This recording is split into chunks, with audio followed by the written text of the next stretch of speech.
మానవ పరిణామ క్రమంలో నాగరికత అనేది ఒక నిరంతర ప్రవాహం వంటిది. అయితే ఈ ప్రవాహంలో కొన్ని పాయలు ఎండిపోయి చరిత్ర పుటల్లో కలిసిపోగా, మరికొన్ని ప్రవాహాలు మాత్రం కాలానికి ఎదురొడ్డి నేటికి మహానదిలా సాగిపోతున్నాయి. ప్రపంచ చరిత్రను నిశ్చితంగా పరిశీలిస్తే, ఒకప్పుడు సూర్యుడు అస్తమించని సామ్రాజ్యాలుగా వెలుగొందిన మెసొపొటేమియా, ఈజిప్ట్, పర్షియా మరియు రోమన్ నాగరికతలు నేడు కేవలం శిథిలాల రూపంలోనో లేదా మ్యూజియంలోని వస్తువుల రూపంలోనో మాత్రమే మిగిలి ఉన్నాయి.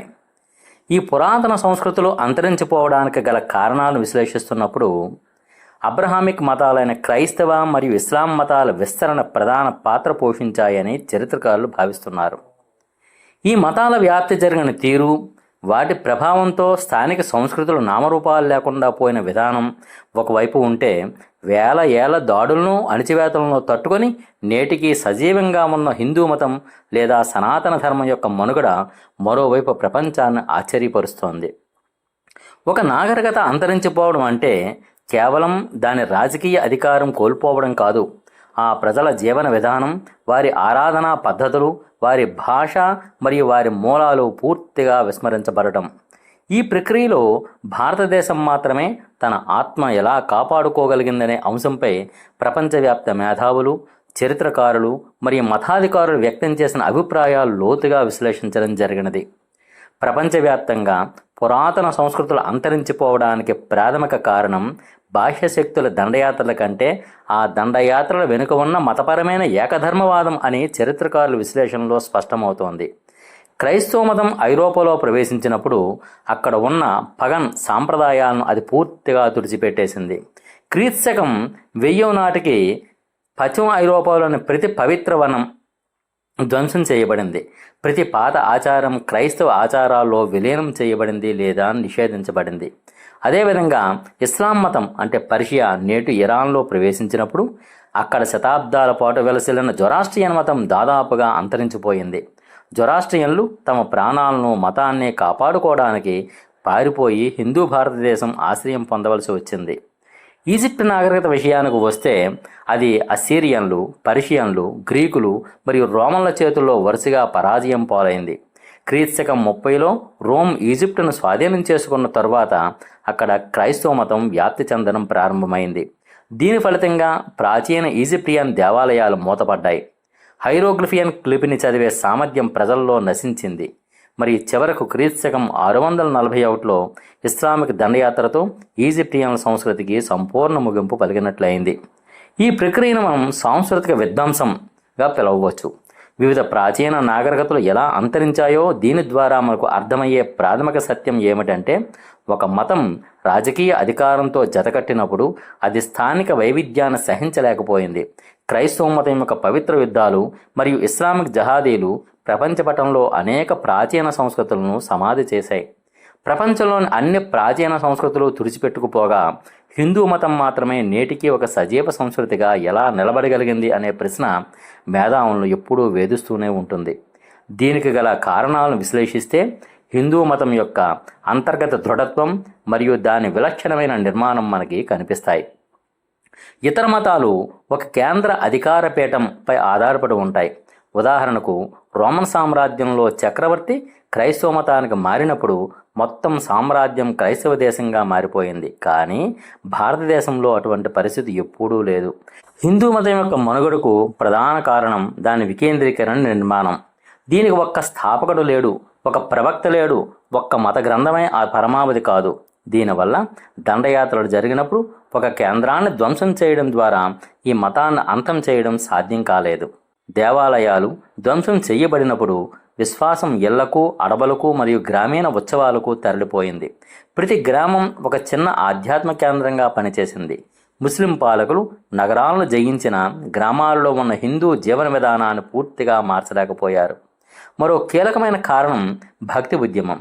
ఇస్లామిక్ దండయాత్రల వల్ల హిందూ సమాజం తీవ్రమైన ఒత్తిడికి లోనైనప్పుడు భక్తి ఉద్యమం మతాన్ని అత్యంత సరళీకరించింది.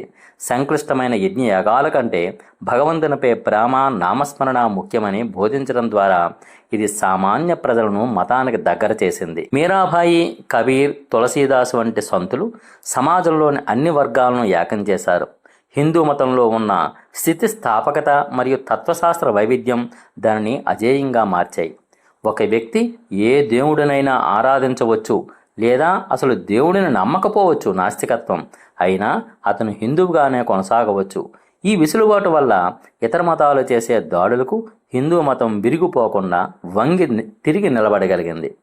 భారతదేశం యొక్క భౌగోళిక పరిస్థితులు కూడా ఒక రక్షణ కవచంలా పనిచేశాయి.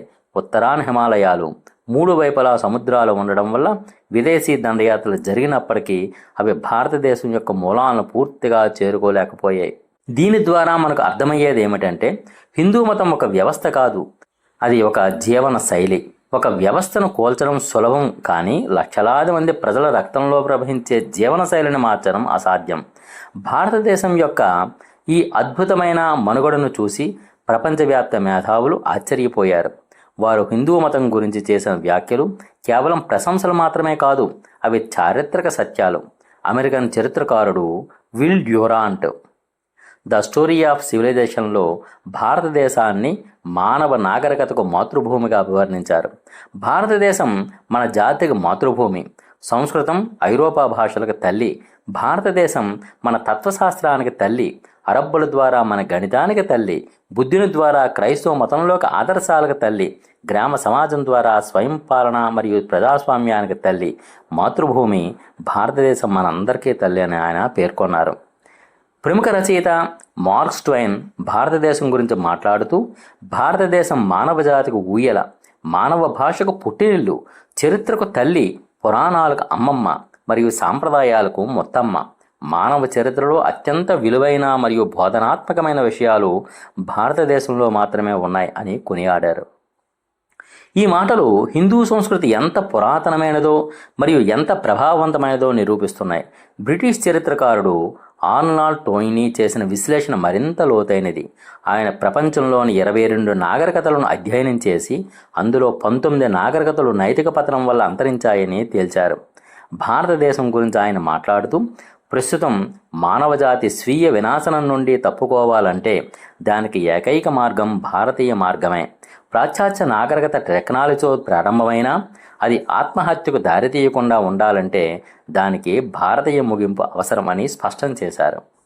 హిందూ మతంలో ఉన్న సహనం, బ్రతికించు అనే సిద్ధాంతం ప్రపంచానికి అత్యవసరమని ఆయన నమ్మారు. జర్మన్ పండితుడు మార్క్స్ ముల్లర్ ఏమన్నారంటే, మానవ మనస్సు తన అత్యుత్తమ శక్తులను ఎక్కడ అభివృద్ధి చేసుకుంది, జీవితంలోని గొప్ప సమస్యల గురించి ఎక్కడ లోతుగా ఆలోచించింది మరియు వాటికి పరిష్కారాలను ఎక్కడ కనుగొంది అని నన్ను అడిగితే నేను భారతదేశం వైపే వేలు చూపిస్తానని అన్నారు. ఆల్బర్ట్ ఐన్స్టీన్ కూడా భారతీయులు మనకు సున్నాను మరియు లెక్కించడాన్ని నేర్పించినందుకు మనం రుణపడి ఉన్నామని, అవి లేకపోతే ఆధునిక శాస్త్ర పరిశోధనలు జరిగేవి కావని పేర్కొన్నారు. ఈ ప్రశంసలన్నీ హిందూ మతం కేవలం భారతదేశానికి పరిమితమైనవి కాదని, అది మొత్తం ప్రపంచానికి మార్గదర్శకమని నిరూపిస్తున్నాయి. క్రైస్తవ మతం ప్రారంభంలో హిందూ మతాన్ని ఒక విగ్రహారాధనగా లేదా అంధవిశ్వాసంగా చూసినా కాలక్రమేణా ఆ దృక్పథంలో పెనుమార్పు వచ్చింది. ముఖ్యంగా 2వ వ్యాటికన్ కౌన్సిల్ తర్వాత క్యాథలిక్ చర్చి హిందూ మతంలోని గొప్పతనాన్ని అధికారికంగా గుర్తించడం ప్రారంభించింది. 1965లో పోప్ పాల్ కాలంలో విడుదలైన నోస్ట్రా ఎటెట్ అనే చారిత్రక పత్రం హిందూ మతం గురించి అత్యంత సానుకూలమైన వ్యాఖ్యలు చేసింది. నోస్ట్రా ఎటెట్ ప్రకారం హిందూ మతంలో మనుషులు దైవిక రహస్యాన్ని అన్వేషిస్తారు మరియు దానిని అంతులేని పురాణాల ద్వారా, లోతైన తాత్విక విచారణ ద్వారా వ్యక్తీకరిస్తారు. వారు త్యాగపూరితమైన ఆచారాల ద్వారా లేదా ధ్యానం ద్వారా భగవంతుని ప్రేమతో శరణు కోరుకుంటారు. ఈ పత్రం ద్వారా క్యాథలిక్ చర్చి మొట్టమొదటిసారిగా హిందూ మతంలో కూడా సత్యం యొక్క కిరణాలు, రేస్ ఆఫ్ ట్రూత్ ఉన్నాయని అంగీకరించింది. పోప్ జాన్ పాల్ II 1986లో భారతదేశాన్ని సందర్శించినప్పుడు మద్రాసులో చేసిన ప్రసంగంలో హిందూ మతాన్ని పురాతన మత సాంప్రదాయాల ఉయ్యాల అని పిలిచారు. భారతదేశంలోని ఆధ్యాత్మికత మానవుని భౌతిక స్థితి కంటే ఉన్నతమైనదని, అది ప్రపంచానికి ఒక గొప్ప సందేశమని ఆయన కొనియాడారు. భారతదేశం యొక్క ఆధ్యాత్మిక దృష్టి మానవ గౌరవాన్ని కాపాడుతుందని ఆయన విశ్వసించారు.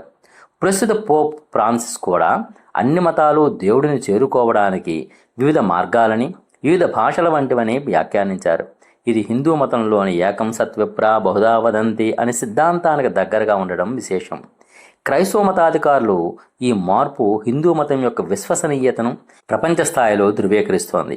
సనాతన ధర్మం లేదా హిందూ మతం యొక్క మనుగడ అనేది కేవలం ఒక మతం యొక్క విజయం కాదు, అది మానవ ఆత్మ యొక్క విజయం. ప్రపంచవ్యాప్తంగా అబ్రాహ్మిక్ మతాల దాడికి పురాతన సంస్కృతి కుప్పకూలిపోయిన భారతదేశం తన మూలాలను కాపాడుకోవడమే కాకుండా ప్రపంచానికి శాంతిని, జ్ఞానాన్ని అందిస్తోంది. రోమ్ మరియు ఈజిప్ట్ తన ఆత్మను కోల్పోయి నేడు శిలాజాలుగా మిగిలిపోయాయి. కానీ భారతదేశం మాత్రం నిరంతరం ప్రవహించే గంగానదిలా సజీవంగా ఉంది. మన ధర్మం యొక్క స్థితిస్థాపకత, వికేంద్రీకరణ మరియు తాత్వికత లోతు మనల్ని మళ్ళీ మళ్ళీ పునర్నిర్మించాయి. మనం నేడు ఈ స్థితిలో ఉన్నామంటే దానికి కారణం మన పూర్వీకులు చేసిన నిరంతర పోరాటం మరియు వారు మనకు అందించిన అమూల్యమైన జ్ఞాన సంపద. వేదాలు, ఉపనిషత్తులు, భగవద్గీత వంటి గ్రంథాలు కేవలం కాగితాలు కావు, అవి మన జీవన నాడి. విదేశీ మేధావులు మరియు మతాధికారులు సైతం తలవంచిన ఈ మహోన్నత సంస్కృతిని కాపాడుకోవాల్సిన బాధ్యత నేటి తరం యువతపై ఉంది. ఈ సమగ్ర విశ్లేషణ ద్వారా హిందూ మతం యొక్క గొప్పతనాన్ని, దాని మనుగడ వెనుక ఉన్న చారిత్రక కారణాలను మీరు అర్థం చేసుకున్నారని ఆశిస్తున్నాను. ఈ సమాచారాన్ని సాధ్యమైనంత ఎక్కువ మందికి చేరవేయడం మన ధర్మం. ఈ వీడియో లేదా వ్యాసం మీకు నచ్చినట్లయితే లైక్ చేయండి, మీ మిత్రులతో షేర్ చేయండి, మరియు ఇలాంటి మరెన్నో చారిత్రక అంశాల కోసం మన ఛానల్ని సబ్స్క్రైబ్ చేసుకోండి. మీ అమూల్యమైన అభిప్రాయాలను కింద ఉన్న కామెంట్ బాక్స్లో తెలియజేయండి. మన సనాతన ధర్మం విశ్వవ్యాప్తం కావాలని, లోకా సమస్త సుఖినో భవంతు అనే ఆశయం